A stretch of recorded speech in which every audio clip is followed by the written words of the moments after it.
If you watched part 1, you already know that doing a PhD is not just about intelligence, it's about endurance. In this video, I'll share what almost broke me during my PhD thesis, how I managed stress, data overload, imposter syndrome, and the exact mindset shifts that helped me survive. If you're currently doing a PhD, or planning to start one, this might save you months of frustration. Writing the introduction of your PhD thesis can feel overwhelming. Where do you start? How much background is enough? How do you narrow it down without turning it into a full literature review?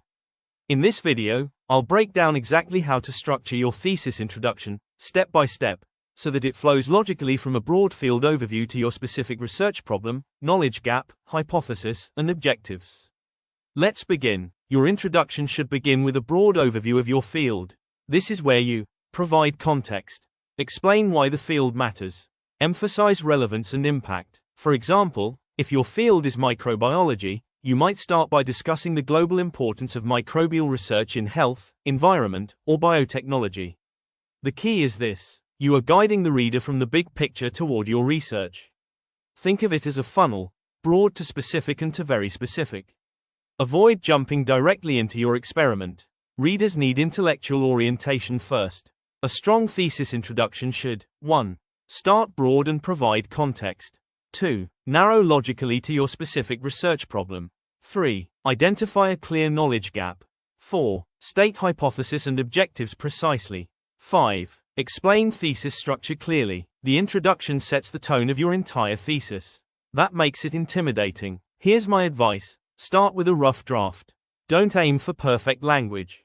Aim for clarity of thought. First draft should list the following: 1. Outline ideas. 2. Build logical structure. 3. Identify gaps and objectives clearly. Second draft should have the following aspect: 1. Improve transitions. 2. Refine language. 3. Strengthen flow. Good writing is rewritten writing. Next, let's talk about how to write a powerful thesis literature review. It is not just a summary of studies, but a critical and well-structured analysis that strengthens your research. One of the biggest mistakes students make is organizing their literature review chronologically, listing studies one by one. Instead, group studies by themes. For example, 1. Theoretical frameworks. 2. Methodological approaches. 3. Key variables or concepts. 4. Major debates in the field. This approach helps readers see patterns, trends, and evolving ideas, rather than just a sequence of publications. Let's break it down into clear strategies. A strong literature review doesn't just describe what researchers did, it compares and evaluates. Ask questions like: did different methodologies produce different results?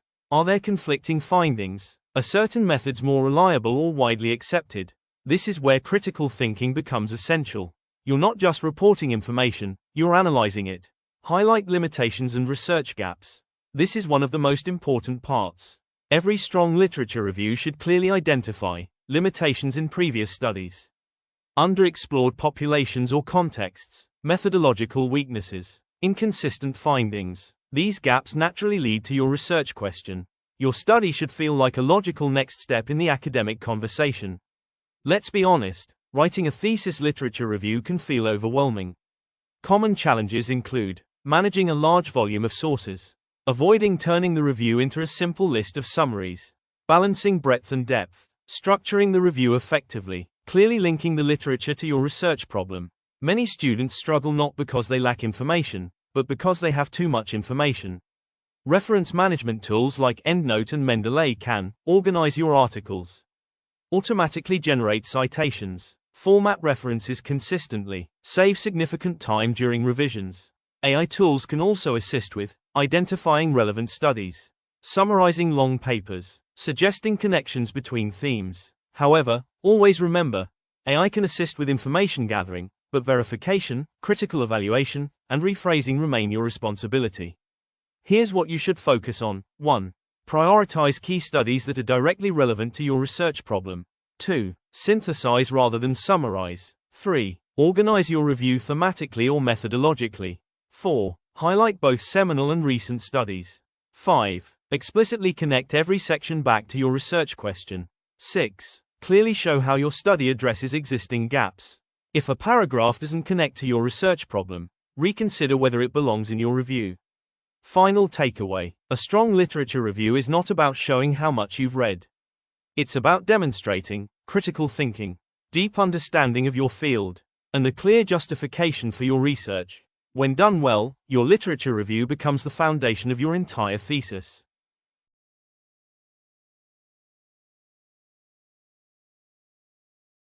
Now that we've covered earlier sections of the thesis, let's venture into writing the materials and methods section.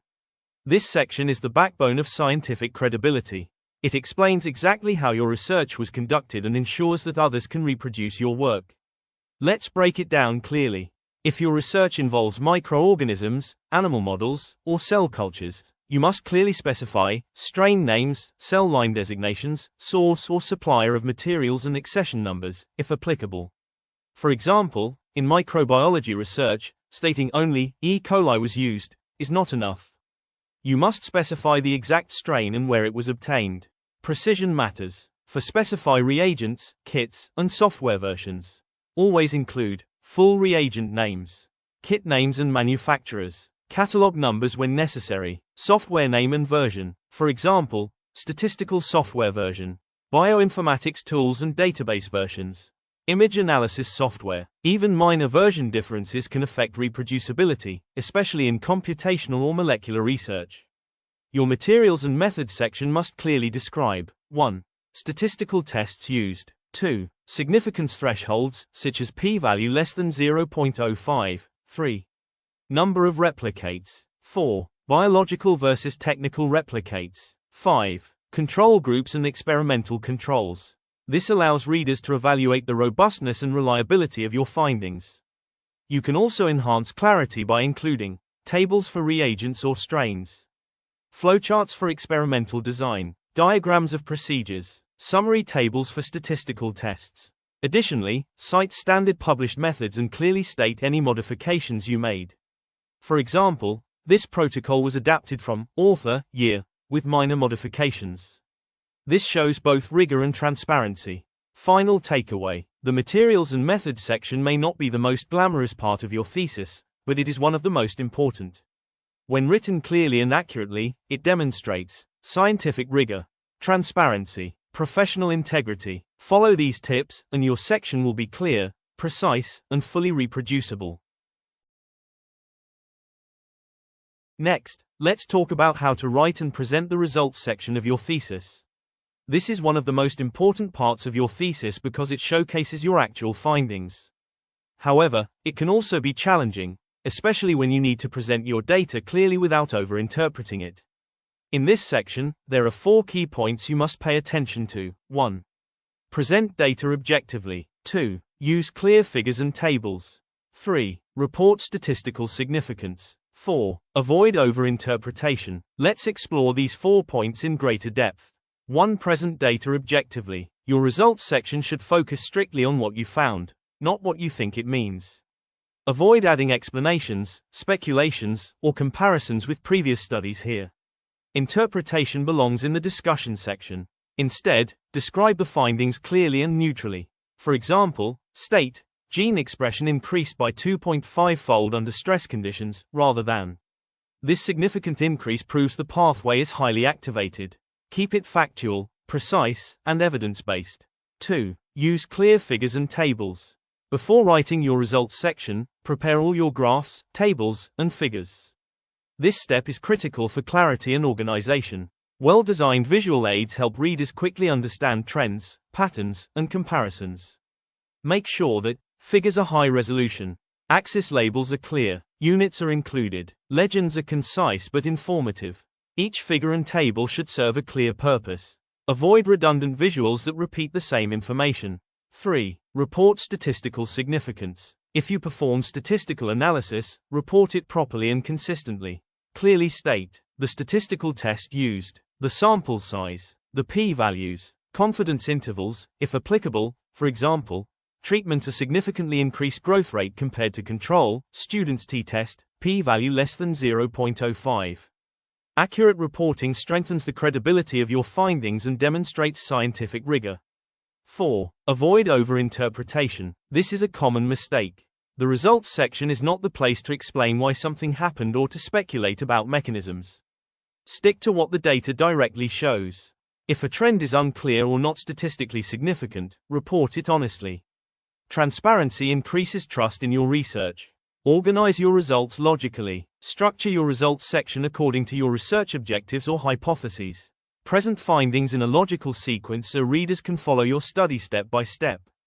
A common strategy is to dedicate one subsection to each objective. Make sure you number all figures and tables consistently. Refer to them properly in the text, such as Figure 2 shows. Maintain a balance between sufficient detail and conciseness. If you have large datasets or additional supporting information, place them in the appendix or supplementary materials. This keeps your main text clear and focused. Final tip: the results section should be clear, structured, and data-driven. Remember, 1. Present the data. 2. Show the evidence. 3. Save the interpretation for later. When done well, your results section becomes the strongest foundation for your discussion and overall thesis impact. Thank you for watching. If you have any questions or inquiries, drop us a message in the comments below. We'll be happy to help and respond as best as we can. If you found this tutorial helpful, make sure to like, share, and subscribe for more content.